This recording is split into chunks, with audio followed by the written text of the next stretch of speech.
welcome back to the podcast, Live Elevated with Brian Pruitt. Currently at the studio this morning. It's a beautiful day, and I'm stoked to kind of get into a few things. I want to answer some questions that I sent out on Instagram. People asked me questions, so I'll answer those. But also I want to talk about why I am creating more on YouTube. What drew me to YouTube, how long-form content I feel is expanding myself as a person, and how I see the value in kind of going deeper and the journey of, I guess, the self-expansion journey of putting myself on camera, speaking more, sharing more of my life, and not so magazine, quick, flashy, surface level stuff that you see more so on Instagram. So yeah, that's kind of how I'll start. And I guess a good place to start would be why I want to create on YouTube. I think for me, the attractiveness and the appeal of a YouTube is this idea that you can actually connect on a deeper level with your audience, with people. And that results not only in impact. So like I heard a quote this morning, beautiful quote, that the impact and the effect we have on other people is the greatest resource or valuable asset we have. The effect we have on people is the greatest value we have in this life.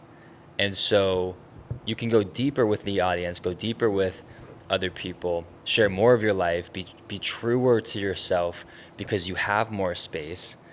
So you resonate with it more, people resonate with it more. You know, some people won't. So you kind of do divide yourself in a way where some people aren't going to vibe or resonate with your message or how you do things, how you create. But then the people who are fans, who are resonating, they are much more connected to you from that standpoint. And when that happens, you're able to build a brand, build a community, and I believe a more authentic, more powerful, more human community on a place like YouTube. So I'm very excited to grow in that. Of course, I want to grow in person. I want to grow the community here in Sarasota, and beyond that, of course, and do more live events, meetups with people, men and women, and just provide space, create space to really go deeper and connect on a human level, share stories, share fears, share wins, be vulnerable, be authentic, learn from each other, grow, be willing to be seen and heard. And it takes courage to do all that. It takes courage to create. It takes courage to be seen, to be known, to put yourself out there, to be honest with yourself and others. It takes freaking courage, man. But we are made for that courage. We are made to live courageous. Is it uncomfortable? Yeah, of course. You know, do we not want to be truthful and honest because it's uncomfortable? Of course. But it doesn't change the fact that that's where the magic happens.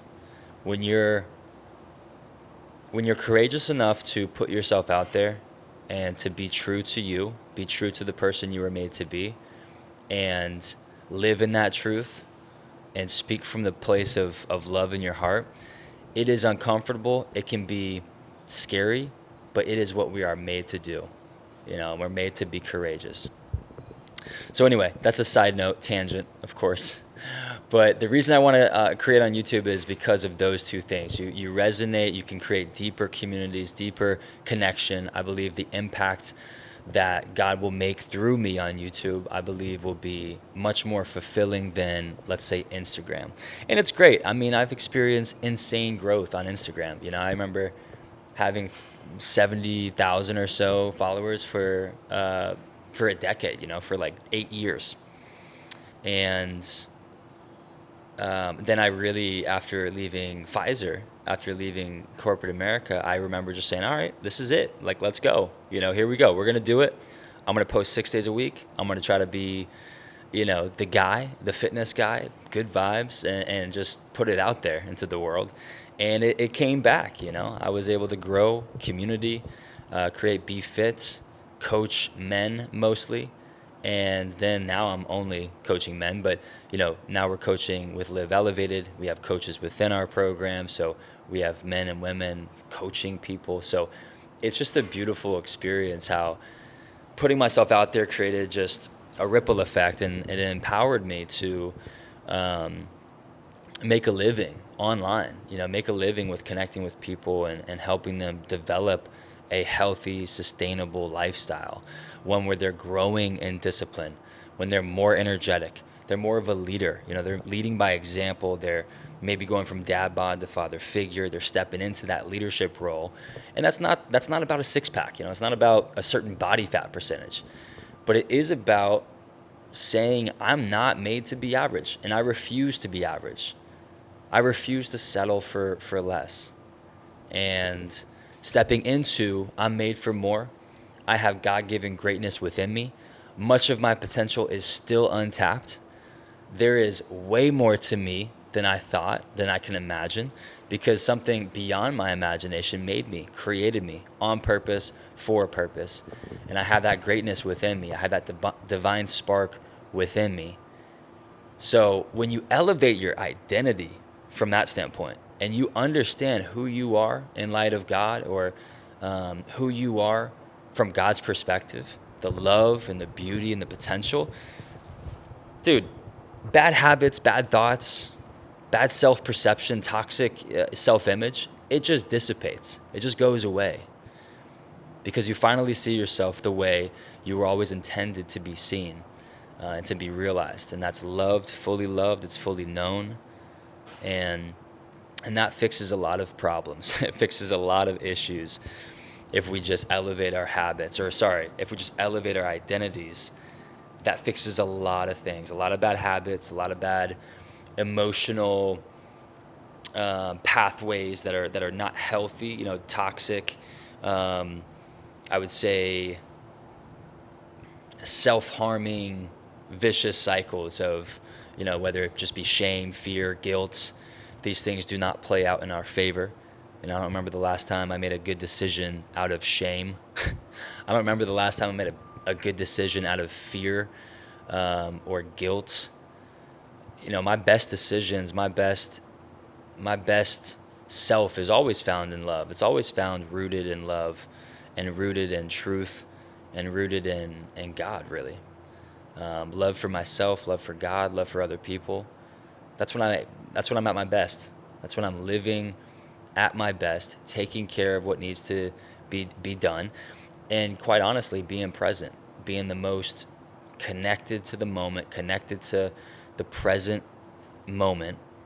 And that's when I can show up in the best way possible as a husband, as a father, as a friend, a mentor, a coach. So I always want to be connected to that, to God, and connected to the moment. And as Jesus said, not worrying about tomorrow, not being caught up in everything that could happen, and worrying about this and that, but knowing that God, knowing that the highest good, knowing that the power, ultimate reality, power that's way beyond our control and comprehension, is always looking out for me, always looking out for you. That's beautiful. That is life-changing. Doing life with God, inviting God into the day, is everything. Okay, so that's why I started YouTube. I hope you follow me. Check out my channel if you haven't. I'll be posting, hopefully, and I'm curious. Leave me a DM, make a comment on my YouTube videos.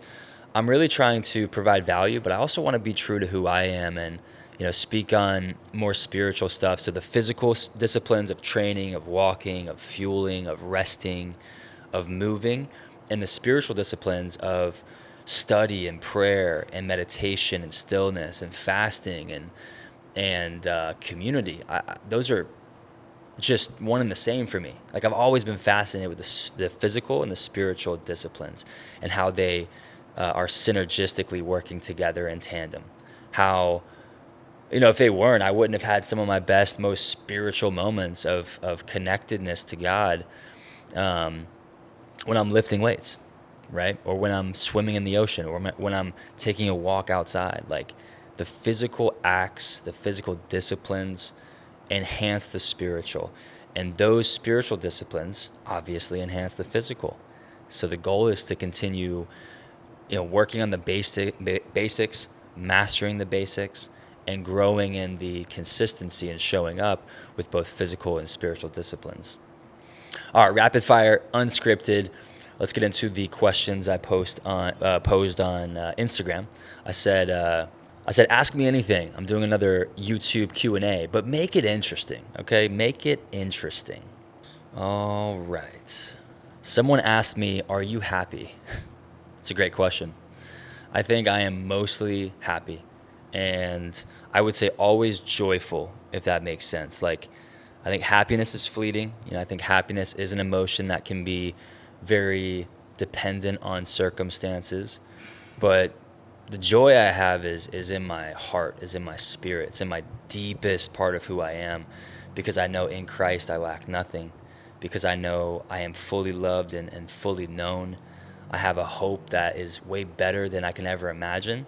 And Jesus has completely changed my present and my future. And so I would say I'm definitely a happy man. I am definitely a joyful man. And I think that just goes to, it's because I can look beyond my present moment while also being completely immersed in the present moment. So yeah, I think that makes sense.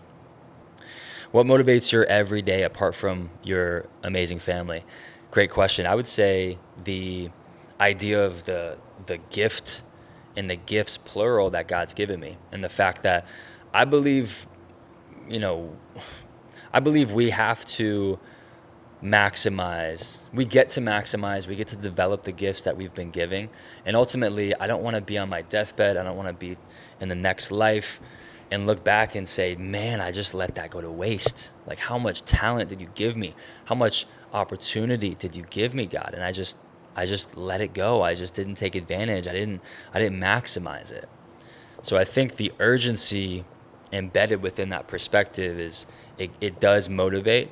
But I would say obviously discipline is more important than motivation. Motivation's an emotion.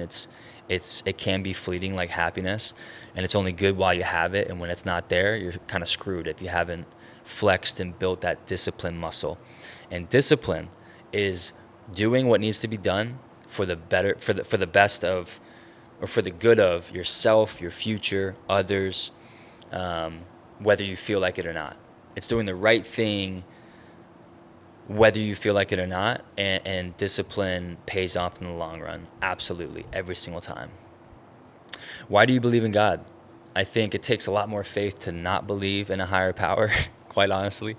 That's all in love for people who follow me or are watching this who don't believe in God, or maybe you're mad at God, or maybe you're mad at Christians or other people who are in the church or a religion that hurts you. People are never the enemy. It's always an underlying undertone of basically fear, hate, pride, envy. These things are the undertone that works through people who maybe are not awake, and maybe are not haven't had the light of Christ shine in on them and change their whole life and create this unconditional love, just like Christ loves us. That you can share to people. So if you've been hurt, if you're mad at God, I understand it. I get it. We can be broken people, and we can lash out, and we can just not treat people with love and respect as everyone deserves, including yourself.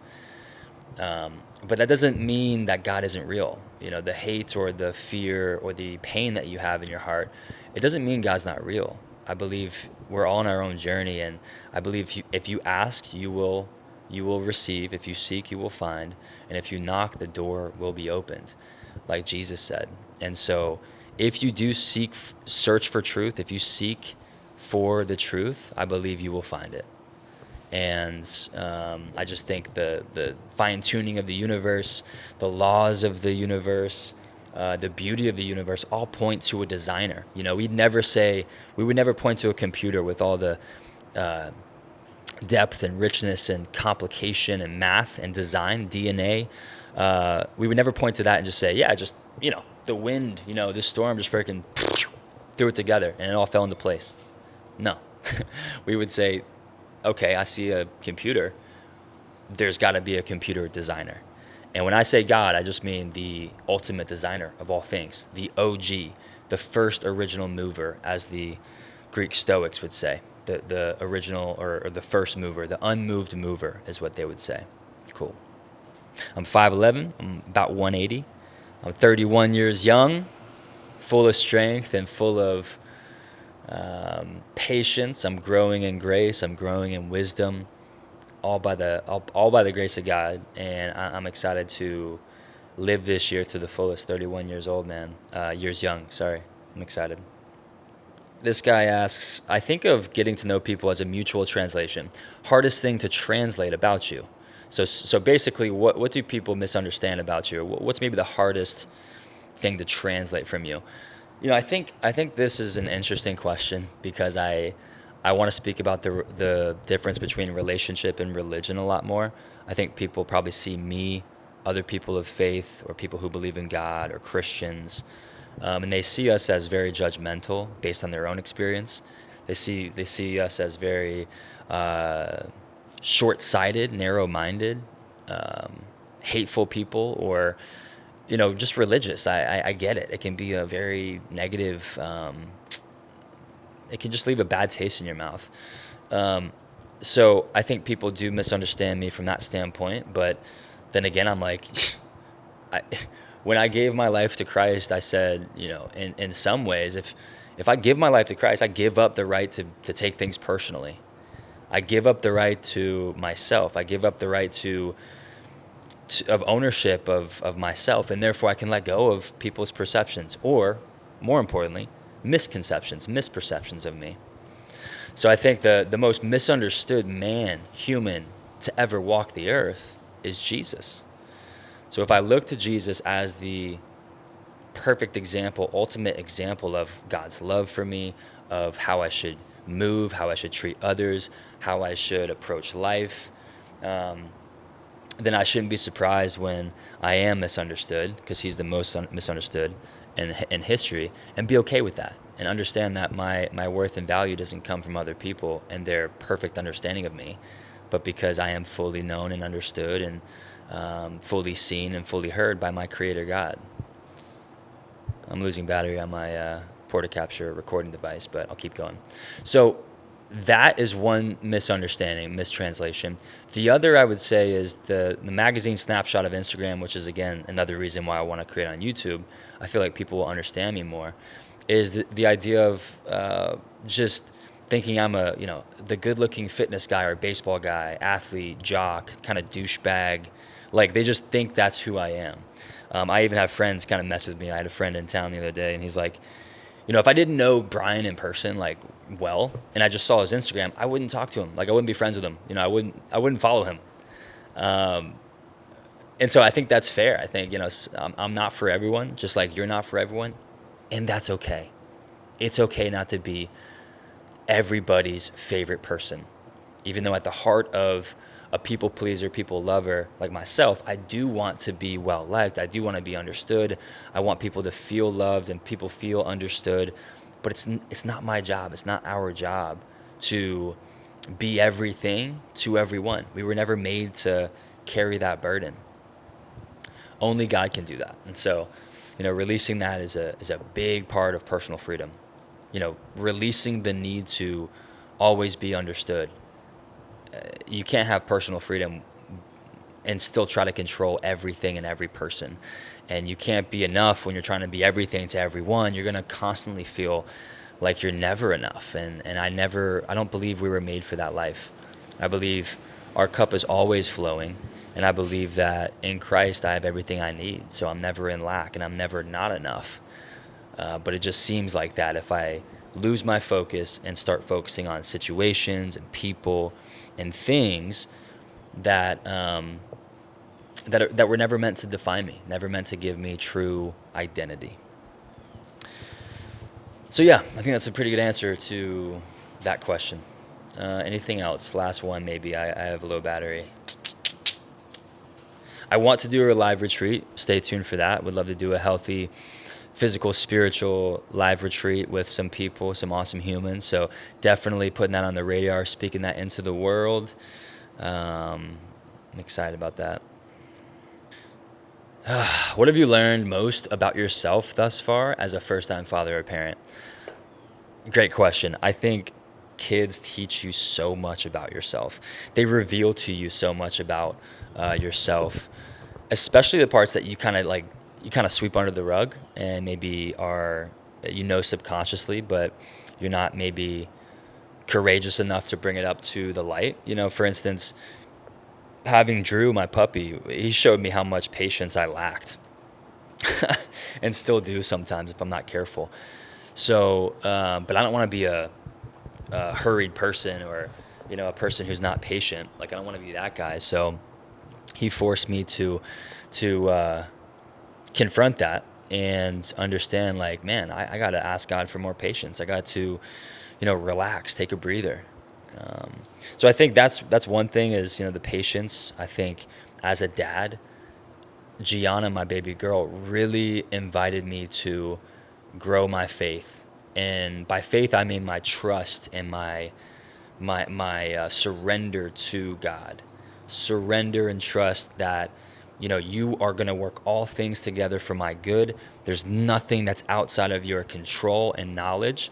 And so whatever may be happening, I don't have to get it fully. I don't have to fully understand it to trust you. In fact, if you need to fully understand something to trust, you're never going to trust anything, right? You're never going to actually trust God with your life if you need to figure out every single bit of it and know all the details and know all the reasons and etc. So she invited me to grow in my faith.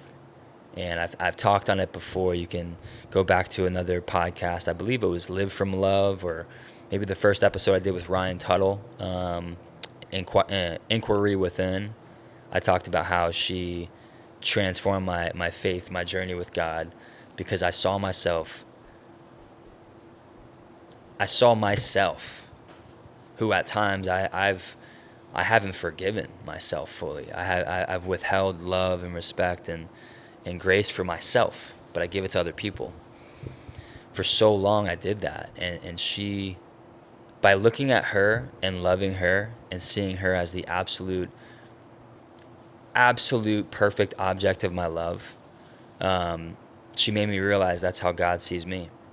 And that's how God sees you. She'll never understand how much I love her unless she sees herself through my eyes. We will never, and it's the same thing for us, we will never understand how much we are loved, how much we are seen, how much we are cared for, unless we see ourselves through the lens of God, through God's lens, right? So that's why I'm always looking for higher perspective. I'm always looking to see things and see everything, people, situations, mountaintop experiences, wins, losses, success, failure. I'm always trying to get higher perspective and see that through God's lens, because then it gives me total peace. It gives me total trust, knowing that God is always for me, and no matter what, I can know that I'm fully loved and fully understood. And that does something to you as a person. It gives you courage. It gives you confidence. It gives you hope. And it helps you just show up. As I conclude, as I end, it helps you show up. So I'm going to get a lift in here midday, but it helps you show up, because I'm like, man, I should love and respect myself. I got to take care of myself. I got to take care of me. I got to show up and actually improve and maximize what God's given me today. That's all I can do. Can't do tomorrow. Can't do next year. Can't worry about my 5-year, 10-year plan. That's all well and good.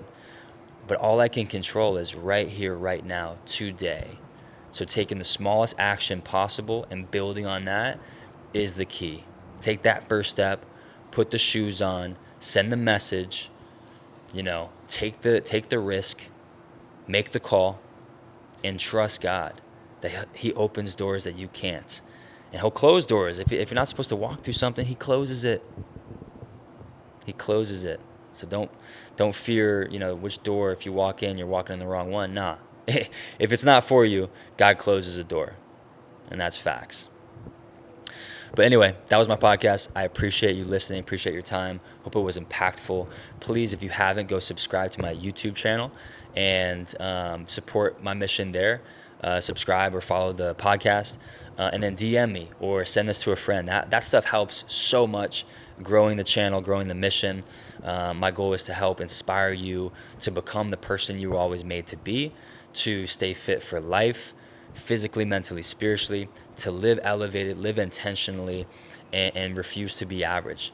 Die to your old self, die to the average you, and wake up to who God made you to be. And freaking nurture that divine spark, that flame within you that is God-given. It's that divine spark that if you let that grow and you surrender, you let go of everything that's not you, and you just keep becoming more you, that's where magic happens. And that's where we change the world. And so that's my goal, it's my mission, and I'm glad you're here on this journey. So thanks for watching. Thanks for listening. Peace.